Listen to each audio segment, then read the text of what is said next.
आज मैं जो केक बनाने वाली थी उसका टॉपर था मेरे पास, बट उसका सिमिलर कलर नहीं था मेरे पास। तो मैंने सोचा कि आज मैं इसको खुद बनाकर देखती हूँ कि क्या मुझसे ये कलर बनता है। तो मैंने कैसे इस नेवी ब्लू डार्क कलर को कैसे बनाया है, तो वो अगर आप जानना चाहते हैं तो वीडियो में ज़रूर बने रहिएगा। तो यहाँ पर क्या था, मुझे आज मिला था 1 पाउंड के केक का ऑर्डर। हालांकि ये एक दिन पहले ही कंफर्म था, बट सब कुछ मैंने उसी दिन किया था जिस दिन मुझे इसको बनाकर देना था। अगर 1 पाउंड का केक है तो इतनी टेंशन नहीं होती है, मैं उसी दिन सब कुछ रेडी करती हूँ। ऐसा नहीं कि स्पॉन्ज एक दिन पहले बेक करती हूँ, क्योंकि ये छोटे से केक होते हैं, वो आराम से 2-3 घंटे में आराम से ये रेडी हो जाते हैं। तो फिर क्या था, मैंने यहाँ पर लिया था प्रीमिक्स, और ये प्रीमिक्स लिया था मैंने 170 ग्राम। और उससे हमारी ये स्पॉन्ज यहाँ पर आप देख सकते हो कितनी रेडी हुई थी। ये हमारी 283 के करीब हमारी 170 ग्राम प्रीमिक्स से हमारी इतने वेट की स्पॉन्ज रेडी हो जाती है। तो यहाँ पर अगर आप पाउंड्स में केक दे रहे हो तो आप इसी जो है मेजरमेंट से काम कर सकते हो, जैसे मैं करती हूँ। तो यहाँ पे पर मेरा प्रॉपर जो था 470-80 के ग्राम जो था मेरा केक रेडी हो गया था। तो यहाँ पर इंक्लूड मैंने की है व्हिपिंग क्रीम, और वो हमने जब स्पॉन्ज का वेट किया था तो उसके बाद जितना भी हमारा वेट बचता है प्रॉपर वेट में से माइनस करके, तो उतनी मैं यहाँ पर क्रीम विप करती हूँ। और क्रीम विप करने के लिए अगर आपको यहाँ पर कोई प्रॉब्लम आती है तो मैं अपनी वीडियोस में शेयर करती रहती हूँ कि क्रीम को कैसे विप करते हैं। प्रीवियस वीडियोस भी मैंने थोड़ी थोड़ी क्लिप्स विपिंग की क्रीम को विप करने की शेयर की है आपके साथ। तो यहाँ पर क्रीम मैंने जितना हमारा वेट बचता था उतनी मैंने क्रीम मेज़र करके ले ली थी।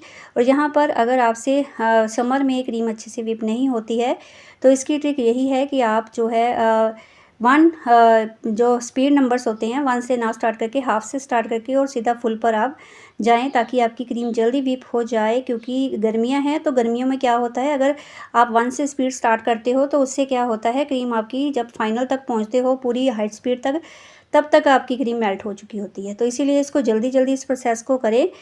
अगर आपकी क्रीम में आइस क्रिस्टल हैं तो उसके लिए आपको इसको थोड़ा सा हैंड से मिक्स करना है, उसके बाद इसको बीट करना है। फिर आप थोड़ी देर के लिए 5-10 मिनट या 1-2 मिनट के लिए आप इसको रेस्ट पर रखें। फिर 2-3 बार इस प्रोसेस को करने के बाद आप इसको विप कर सकते हो अच्छे से। तो आपको इसको फ्रिज में रखना है, फिर विप करना है, फिर फ्रिज में रखना है। ऐसे 2-3 बार करेंगे आप तो ये आसानी से विप हो जाएगी। तो एक और रीज़न है, अगर आपसे क्रीम आपकी ऐसे ही आइस क्रिस्टल होंगे, आप इसको विप कर लेंगे तो उससे क्या होगा, आपकी क्रीम हार्ड हो जाएगी, ड्राई हो जाएगी, और उससे आपके केक का फाइनल लुक बिल्कुल अच्छा नहीं आएगा। तो ड्राई क्रीम से अगर आप केक बना भी लेते हो, फटी हुई क्रीम से बना लेते हो, तो उससे आपके केक को देखने से ही पता चलेगा कि ये केक जो है फ्रेश नहीं बना हुआ है, पुराना बना हुआ केक है।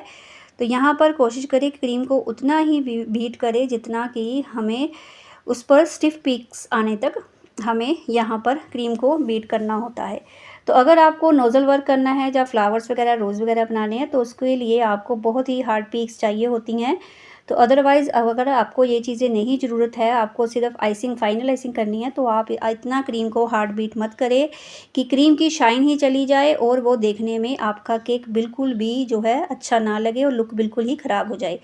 तो इन केस अगर क्रीम फट भी जाती है तो उसके लिए आपको एक सल्यूशन बताती हूँ कि अगर क्रीम फट गई है आपकी तो उसके लिए आपको करना क्या है, व्हिप क्रीम के 2-3 चम्मच ऐड कर देने हैं आपने टेट्रा पैक से निकाल कर। फिर उसको बीट करना है, हल्का सा बीट भी नहीं करना है, आप चाहे तो स्पैचुला की हेल्प से उसको मिक्स कर ले, उसके बाद आपकी क्रीम नॉर्मल हो जाती है।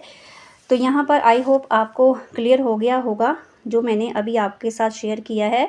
तो यहाँ पर मुझे इसको स्ट्रॉबेरी फ्लेवर में रखना था और ये बर्थडे था टीनेजर गर्ल का। तो मैंने जब कस्टमर ने ऑर्डर दिया तो मेरे दिमाग में चल रहा था कि मैं ये वाला डिज़ाइन यहाँ पर अप्लाई करूँगी। तो यहाँ पर थोड़ी सी प्राइस जो होते हैं उसको लेकर थोड़ी बंदिश सी हो जाती है कि आपको इसी प्राइस में ये चीज़ें बनाकर देनी है। तो चलिए वो बात बाद में करती हूँ, पहले ये कलर देखिए आप। तो यहाँ पर मैंने ब्लैक कलर और साथ में ब्लू कलर का यूज़ करके इस कलर को अचीव किया था। तो एक सबसे बड़ी बात क्या है, जब भी आप कोई भी कलर बनाने की कोशिश करते हो तो आपको हमेशा ही ऐसे स्क्रैपर पर या किसी कटोरी में थोड़ा सा क्रीम लेना है और उसमें कलर ऐड करके देखना है जब तक आपका डिज़ायर कलर नहीं आ जाए। तो यहाँ पर डायरेक्ट कभी भी अगर आप बिगिनर हैं तो सीधा ही अपनी पूरी क्रीम में कोई भी कलर यूज़ ना करें। इससे क्या है, आपके कलर्स बहुत ज़्यादा यूज़ होंगे और साथ में ही आपके कलर की वेस्टेज बहुत ज़्यादा होगी। तो यहाँ पर लेस कलर क्रीम जो है बनाने की विधि मैं हर बार आपको बताती हूँ, हर वीडियो में अगर आपने मुझे फॉलो किया है तो आप देखते होंगे कि मेरा कलर अप्लाई करने का मेथड ही यही है। मैं इसी तरह कलर्स अपने केक पर अप्लाई करती हूँ। तो यहाँ पर उसके बाद मुझे ये वाला टॉपर बनाना था और मैंने सेम कलर इसका जो था बना लिया था और मुझे बहुत खुशी थी। और मैं फ़र्स्ट टाइम इस कलर में केक बना रही थी और ये थीम पर भी मैं फ़र्स्ट टाइम कलर बना रही थी। मेरे पास ये टॉपर्स मैंने निकलवा कर रखे हुए हैं। ये 1.5 साल के करीब हो गया है कि मैंने इन टॉपर्स का यूज़ नहीं किया। मेरे पास कोई ऐसा ऑर्डर नहीं आया है कि जिसमें ये टॉपर्स यूज़ हो सकें। तो फिर क्या था, ये मेरे जो नेबर हैं उनका ही केक का ऑर्डर था। तो फिर मैंने जो बच्चियाँ हैं उनके जब भी बर्थडे होता है तो मैं हमेशा ही बेस्ट से बेस्ट करके उनको देती हूँ। मैं प्राइस की थोड़ा नहीं इतना ध्यान देती हूँ, क्योंकि मुझे था कि मैं यहाँ पर कुछ नया ट्राई कर लूँगी और ये हमारे घर के पास ही केक जाने वाला था, तो मैंने यहाँ पर ये डिज़ाइन अप्लाई करने का सोचा। तो अगर आप भी ऐसे टॉपर्स वगैरह यूज़ करते हो तो आप एक्स्ट्रा चार्ज ले सकते हो, 20-30 रुपये आप एक्स्ट्रा चार्ज कर सकते हो इन टॉपर्स की। अगर मुझे बाहर कहीं केक देना होता है तो हमेशा ही मैं इन टॉपर्स का चार्ज करती हूँ। तो ये तो मेरे नेबर्स का ही केक था, तो मैंने यहाँ पर बिना ही इसके चार्जेस लिए मैंने इस केक को ऐसे इस थीम पर बना दिया था। तो फिर क्या था, यहाँ पर फाइनल क्रीम मुझे रखनी थी वाइट और उसके बाद मुझे उस कलर को अप्लाई करना था। तो मैंने यहाँ पर फाइनल आइसिंग बहुत अच्छे से कर दी है। तो फाइनल आइसिंग भी आपको जल्दी जल्दी करनी है। और यहाँ पर जब भी आप कोई भी केक बनाते हो, अगर बिगिनर हो आपको क्रीम को हैंडल करने में प्रॉब्लम हो रही है, फाइनल आइसिंग करने में प्रॉब्लम हो रही है, तो आप हमेशा जो है घर का वही कोना चूज़ करें जहाँ पर आपके ठंडक रहती है किसी कमरे में, वहाँ पर आप केक बनाना स्टार्ट करें। और बिल्कुल भी टाइम वेस्ट ना करें। अगर फाइनल आइसिंग कर रहे हैं, क्रीम को बीट कर रहे हैं, तो साथ साथ ही ये चीज़ें करते जाएँ। ये नहीं कि छोड़ दिया बीच में कर लिया, छोड़ दिया बीच में कर लिया। तो यहाँ पर जब भी मैं क्रीम को अप्लाई करती हूँ, आपने देखा है कि पाइपिंग बैग में डाला हुआ है, साथ में एक गिलास रखा हो, गिलास के अंदर मैंने पाइपिंग बैग रखा होता है। तो जब भी मैं इस क्रीम को अप्लाई करती हूँ, आप देखेंगे जब तक फाइनल हमारी क्रीम ख़त्म होने वाली होती है, तब तक हमारी क्रीम मेल्ट होना हो जाती है हमारे हाथों की गर्मी से ही। तो इसीलिए इस काम को बहुत ज़रूरी होता है करना जल्दी-जल्दी, तो इसमें स्पीड की बहुत ज़रूरत होती है।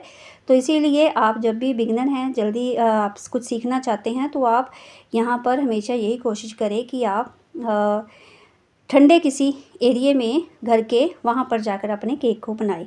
तो हमें तो आदत पड़ गई है कि काम कैसे करना है जल्दी-जल्दी, तो हम कर लेते हैं, हैंडल कर लेते हैं गर्मी में भी क्रीम को। तो उसके बाद मुझे यहाँ पर कलर को बहुत कम अप्लाई करना था, बट मुझसे ये ज़्यादा कलर अप्लाई हो गया था, तो थोड़ा-सा मैंने इसको स्क्रैप भी किया था। तो उसके बाद हमने यहाँ पर टॉप पर सॉइल पैटर्न दिया है और साइड वॉल्स पर मुझे यहाँ पर देना था ये वेव पैटर्न। तो ये मैंने पहले से ही डिसाइड किया हुआ था। तो आज जो मन था मेरा, जैसा मैं बनाना चाहती थी केक, मेरा वैसा बन गया था और फाइनल लुक आँखों से देखने से इतना प्यारा ये लग रहा था केक। और बिना हमने यहाँ पर बहुत सारी चीज़ें यूज़ किए इस केक को बहुत ही सुंदर बना दिया था। अगर ये 2 पाउंड में केक होता तो बहुत ही प्यारा लगना था। तो यहाँ पर इस डिज़ाइन के अकॉर्डिंग हमें आर्टिफ़िशियल फ्लावर्स चाहिए होते हैं। मुझे लगता है कि इस डिज़ाइन के अकॉर्डिंग अगर आर्टिफ़िशियल फ्लावर्स लगे होते या ओरिजिनल फ्लावर्स लगे होते तो केक का लुक और सुंदर होता। बट मेरे पास जो थी बाउंड्री थी प्राइस को लेकर, तो फिर मैंने यहाँ पर क्रीम से ही यहाँ पर 1 एम नोज़ल से हमने यहाँ पर फ्लावर्स बना दिए थे और मैंने यहाँ पर स्प्रिंकल्स का यूज़ करना था। तो मैंने सोचा कि प्राइस के बजट के अंदर ही मैं इस केक को रेडी करूँगी। फिर मैंने क्या किया, यहाँ पर छोटा सा कट लगाया पाइपिंग बैग में और उससे ही मैंने यहाँ पर पूरा लुक ऐसे दे दिया था कि हमारे केक पर स्प्रिंकल्स लगे हुए हैं वाइट कलर के। तो ये मेथड भी आप यूज़ कर सकते हैं अगर आप लो बजट केक बनाते हो मेरी तरह, क्योंकि मुझे भी बहुत ही बाउंड्रीज़ होती हैं केक के प्राइस को लेकर।